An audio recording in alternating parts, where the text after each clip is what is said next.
अरविंद केजरीवाल, राहुल गांधी, ममता बनर्जी जिस ईडी को पानी पी पी कर कोसते रहे, आज उसी ईडी की तारीफ की कसीदे दुनिया में पढ़े जा रहे हैं। आतंकवाद के खिलाफ बनी संस्था the financial action task force यानी FATF ने अपनी एक रिपोर्ट में भारत की जमकर तारीफ की। ये संस्था वैश्विक स्तर पर मनी लॉन्ड्रिंग और टेरर फंडिंग को रोकने का काम करती है। इसने भारत की मनी लॉन्ड्रिंग और आतंकवाद की वित्त पोषण रोधी प्रणाली की सराहना की। इसने अपनी रिपोर्ट में ईडी की कार्यवाहियों की जमकर तारीफ की। ईडी ने 2018 से अक्टूबर 2023 के बीच 16,537 करोड़ रुपए की संपत्ति जब्त की। FATF की ये रिपोर्ट इस अवधि की है।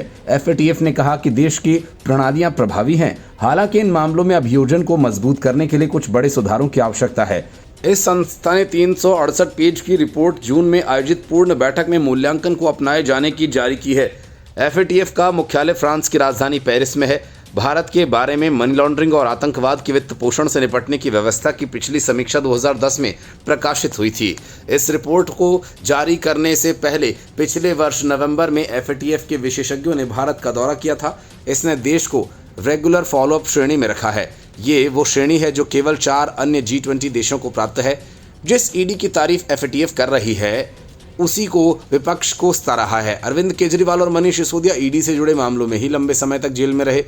देश के कई अन्य नेता ईडी की कार्रवाई का शिकार हुए। ऐसे में विपक्ष आरोप लगाता है कि ईडी केवल विपक्ष के नेताओं को ही निशाना बना रही है। भारत का अगला मूल्यांकन 2031 में होगा।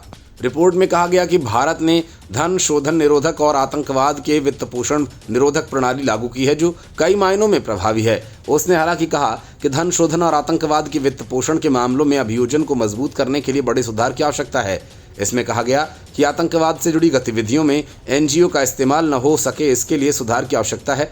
रिपोर्ट में कहा गया कि भारत में मनी लॉन्ड्रिंग का मुख्य स्रोत देश के भीतर की अवैध गतिविधियां हैं। भारत के सामने कई तरह के आतंकवादी खतरे हैं। इनमें सबसे प्रमुख खतरा ISIL, ISIS, अलकायदा जैसे संगठन हैं। रिपोर्ट में FATF की 40 अनुशंसाओं के अनुपालन के स्तर पर भारत की AML CFT प्रणाली की प्रभावशीलता के स्तर का विश्लेषण किया गया है। साथ ही ये सिफारिश की गई है कि कैसे प्रणाली को मजबूत बनाया जा सकता है।